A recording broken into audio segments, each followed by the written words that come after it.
കൃഷ്ണനുണ്ണിക്കും കുടുംബത്തിനും കലോത്സവ വേദികൾ അപരിചിതമല്ല. 28 വർഷങ്ങൾക്ക് മുൻപ് ചാക്യാർകൂത്തിൽ മികവ് തെളിയിച്ച അച്ഛന്റെ പാത പിന്തുടർന്ന് 63ാമത് സംസ്ഥാന സ്കൂൾ കലോത്സവ വേദിയിലെത്തിയിരിക്കുകയാണ് കൃഷ്ണനുണ്ണി.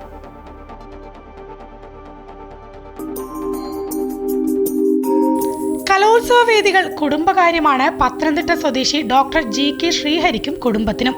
1996 കലോത്സവത്തിൽ കലാപ്രതിഭയായിരുന്നു ശ്രീഹരി.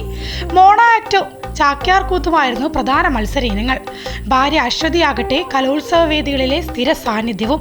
ഇപ്പോഴിതാ ഇരുവരുടെയും മകൻ കൃഷ്ണനുണ്ണി കലോത്സവത്തിൽ പങ്കെടുക്കാൻ എത്തിയിരിക്കുന്നു.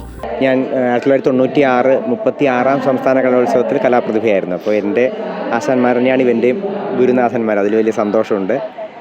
അല്ലെങ്കിലും കലോത്സവങ്ങൾ കാണാൻ വരാറുണ്ടായിരുന്നു മിക്ക വർഷങ്ങളിലും. അപ്പോൾ ഇക്കൊല്ലം മകനെയും കൊണ്ടുവന്നതിൽ വലിയ സന്തോഷം.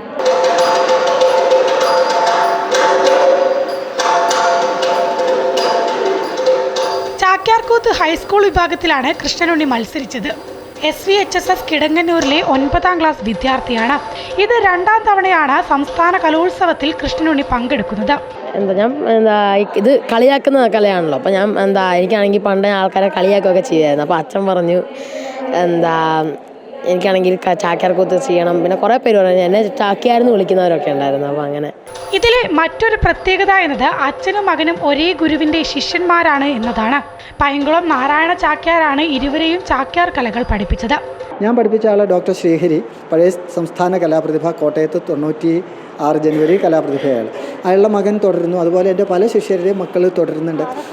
അതേ അഭിമാനമാണ്. ഇവർ കൂത്ത് പറയുന്നുണ്ട്. അച്ഛൻ്റെ പാത പിന്തുടർന്ന് സംസ്ഥാന സ്കൂൾ കലോത്സവ ചാക്യാർകൂത്ത് വേദിയിൽ അരങ്ങേറുമ്പോൾ കൃഷ്ണനുണ്ണിക്ക് അത് മത്സരം മാത്രമല്ല, കലയോടുള്ള ആത്മസമർപ്പണം കൂടിയാണ്. അമൃത ന്യൂസ്, തിരുവനന്തപുരം.